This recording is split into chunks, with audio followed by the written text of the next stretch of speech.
Now that you've heard the story of the gigantic turnip, we'll take some time to discuss what a summary of the story would be like.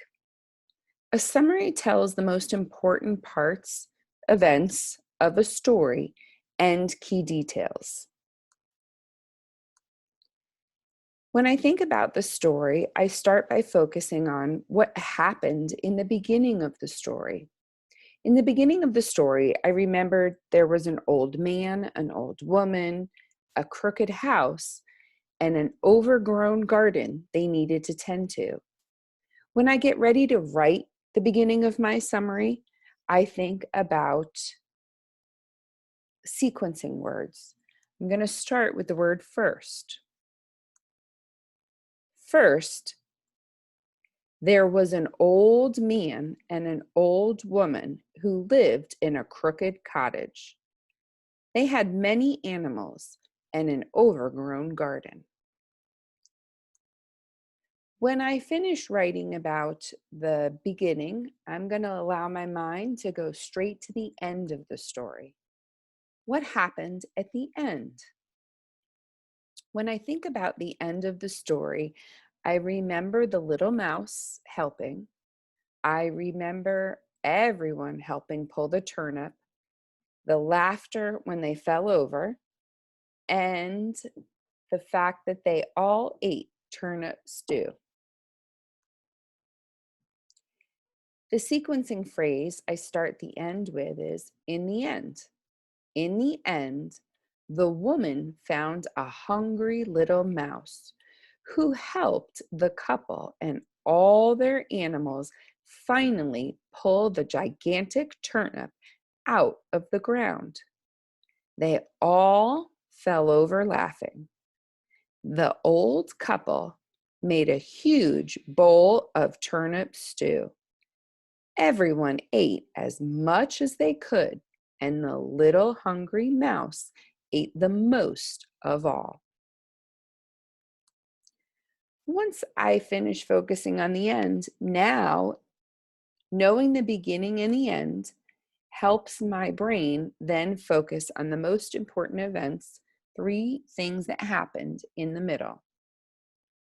If I think about the 3 things that happen in the middle, I think about the planting of the garden, how the vegetables ripened by summer and they were picked, and last, how they were trying to pull the turnip out in the fall. I'm going to start the first section with the word next. Next, the woman decided on a spring morning in March it was time to sow their garden.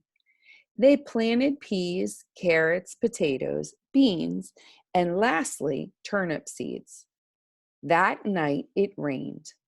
The old man and woman were happy it rained because the rain helped the garden.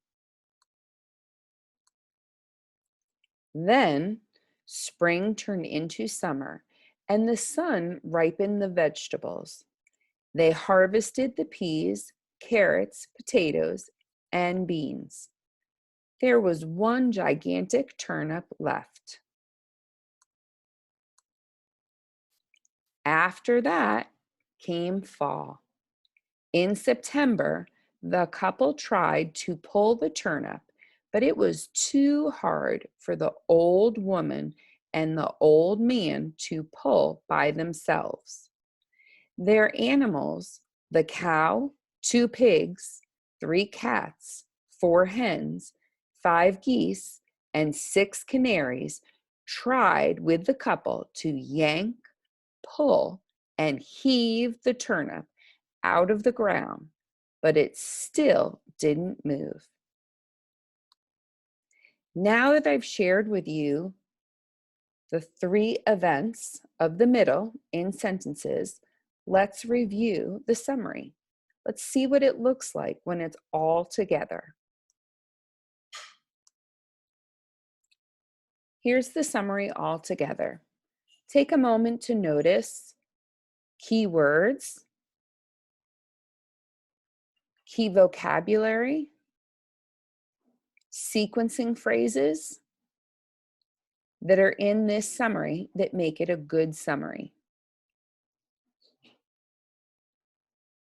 Also notice how each section has 2 to 4 sentences. This is one strategy you can use when writing a summary. Starting with what happened first, going to what happened at the end of the story, then narrowing down the 3 events that happened in the middle.